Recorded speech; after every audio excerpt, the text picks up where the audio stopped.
వేతనాల పెంపు కోసం ఆందోళన చేపట్టిన ఏపీ అంగన్వాడీలకు ప్రభుత్వం తీపి కబురు అందించింది. వచ్చే ఆర్థిక సంవత్సరం నుంచి జీతాలు పెంచుతున్నట్లుగా సీఎం చంద్రబాబు అసెంబ్లీలో ప్రకటించారు. దీంతో వారు చేపట్టిన ఆందోళన విరమించారు.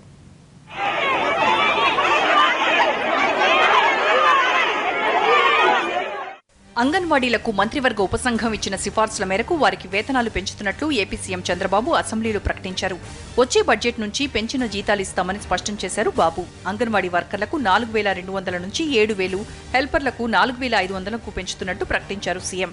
అంగన్వాడీ వర్కర్స్ కోసం 4,200 రూపాయల నుంచి 7,000 రూపాయలు చేస్తున్నాం. ఈరోజు మీరు చూస్తే అధ్యక్ష 4,200 నుంచి 7,000 అంటే దగ్గర డబల్ ఆల్మోస్ట్ ఆల్ అంటే 2,800 రూపాయలు పే అడిషనల్గా ఇస్తున్నాం. అదే మరి అధ్యక్ష మినీ అంగన్వాడీ వర్కర్స్ ఎవరైతే ఉన్నారో వాళ్లకు 2,950 రూపాయలు వస్తుంది. దాన్ని 4,500 రూపాయలు చేస్తున్నామని చెప్పి కూడా నేను మీకు తెలియజేస్తున్నాం.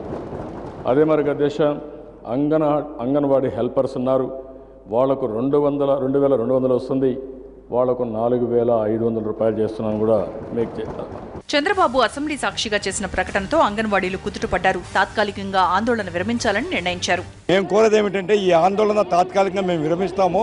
అయితే యూనియన్ నాయకులను పిలిచి గవర్నమెంట్ మాట్లాడదా, ముఖ్యమంత్రి మాట్లాడాల్సిన అవసరం లేదు. కన్సర్న్ మంత్రి కానీ అధికారులు కానీ మాట్లాడి ఆ రకంగా పరిష్కారం చేసుకోవాలని మేము డిమాండ్ చేస్తున్నాం. అంగన్వాడీని వాళ్ళ సహనాన్ని మరోసారి పరీక్ష పెట్టకుండా వాళ్ళ యొక్క డిమాండ్స్ పరిష్కారం చేయమని సిఐటిగా మేము డిమాండ్ చేస్తున్నాం. అంతకుముందు అంగన్వాడీ కార్యకర్తలు నిర్వహించిన ర్యాలీ ఉద్రిక్తంగా సాగింది. విజయవాడలోని సీఎం క్యాంప్ ఆఫీస్ ముట్టడించేందుకు ప్రయత్నించారు. బందర్ రోడ్డులో పోలీసులు వారిని అడ్డుకోవడంతో రోడ్డుపై బైఠాయించి ప్రభుత్వానికి వ్యతిరేకంగా నినాదాలు చేశారు. అంగన్వాడీ కార్యకర్తలు పోలీసులకు మధ్య వాగ్వాదం జరిగింది. రాష్ట్ర వ్యాప్తంగా వివిధ ప్రాంతాల నుంచి తరలివచ్చిన అంగన్వాడీలు తుమ్మలపల్లి కళాక్షేత్రం నుంచి సీఎం కార్యాలయం వరకు ర్యాలీ చేపట్టారు. దీంతో భారీగా మోహరించిన పోలీసులు ఆందోళనకారులను అరెస్ట్ చేసి వాహనాల్లో తరలించారు. కార్యకర్తల్ని అరెస్ట్ చేసే క్రమంలో పోలీసులు అంగన్వాడీలు మధ్య తోపులాట జరిగింది. వామపక్ష నేతలు అంగన్వాడీ కార్యకర్తల్ని పోలీసులు అరెస్ట్ చేయబోవడంతో పరిస్థితి ఉద్రిక్తంగా మారింది. ఈ తోపులాటలో పలువురు కార్యకర్తలు కింద పడిపోవడంతో స్వల్పంగా గాయపడ్డారు. మరికొంతమంది కార్యకర్తలు సొమ్మసిల్లి పడిపోయారు.